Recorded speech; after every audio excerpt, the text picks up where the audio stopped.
Professor. Thank you for being with us today. For our readers and the people who's following us, you're Professor Bert de Groot. You're the COO of Erasmus University Holding BV.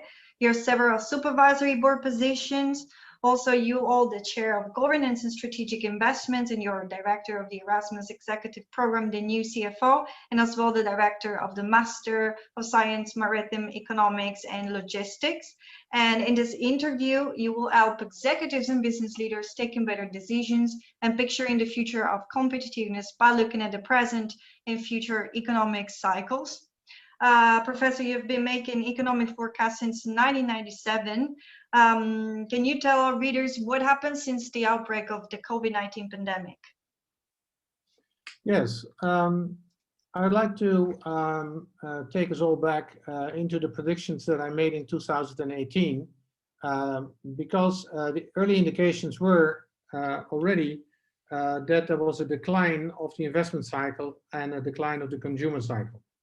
So I predicted for 2020 that the growth of the GDP would not be there any longer. This was a bold statement since all the official institutions were forecasting a 3% growth.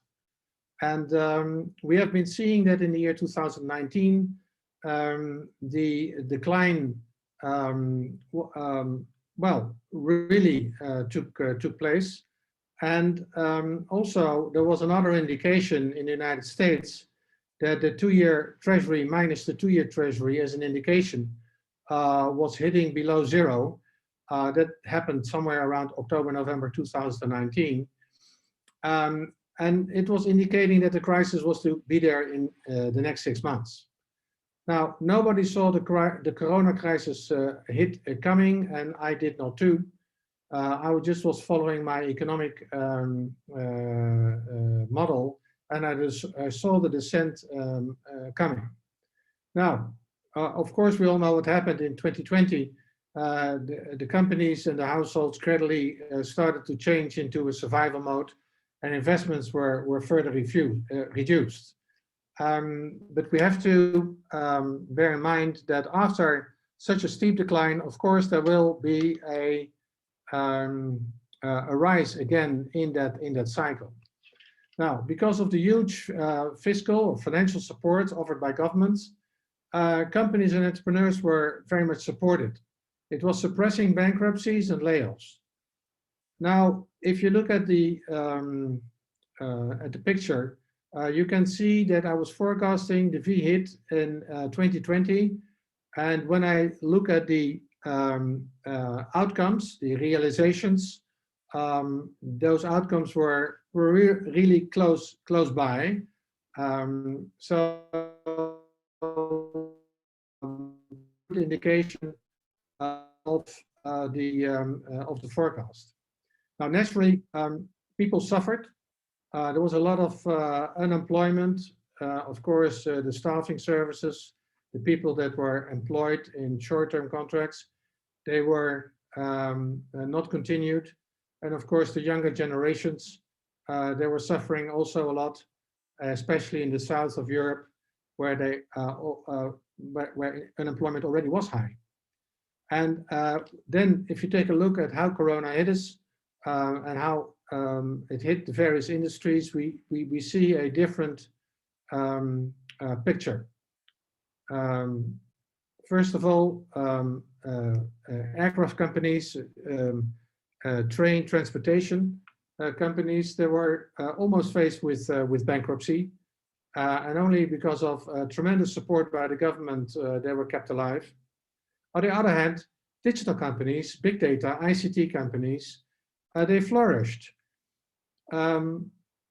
They took advantage of the new technology. On the other hand, the leisure industry, like tourism, hotels and restaurants, they completely broke down.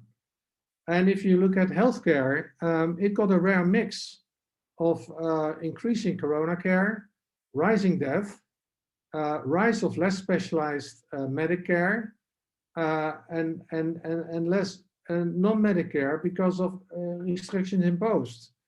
So, and then staffing companies, they were scaled down, and so temporary labor suffered.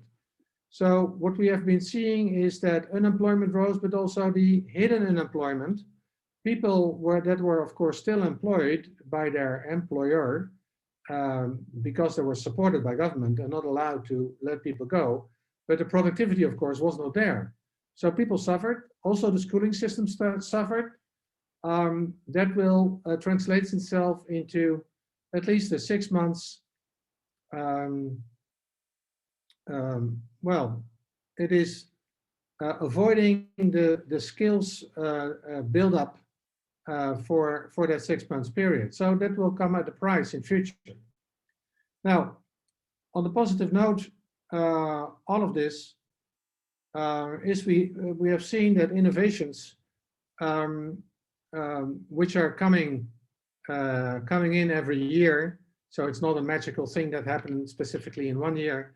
But today, in last year, it has come to some fast transformation into new products. And the best, of course, to mention is the rDNA technique that we have been developing over the past 20 years. Now, all of a sudden, gave us the opportunity to produce a lot of vaccines. So that is a good example of how that played out very well. But it's the same thing: digitalization, online spending, video meetings. That of course helped the business and the contact within the people, helped it going. So that is something that fast transformation of inventions into innovation and diffusion of products that helped at least the economy, and also the contact with the people helped that continuing. Now, having said that, we have experienced problems and disruption in the supply chain. This is, of course, an effect of the past 20 years of outsourcing your products to, specialized companies or to lowest cost companies in other countries. And we have seen various parts of industry being disrupted because they could not get the intermediary products to create their own products. And that is something which is necessary to rethink that strategy. I'm not saying reverse the strategy. I'm saying rethink your strategy to become better protected to these kind of disruptions. Thank you.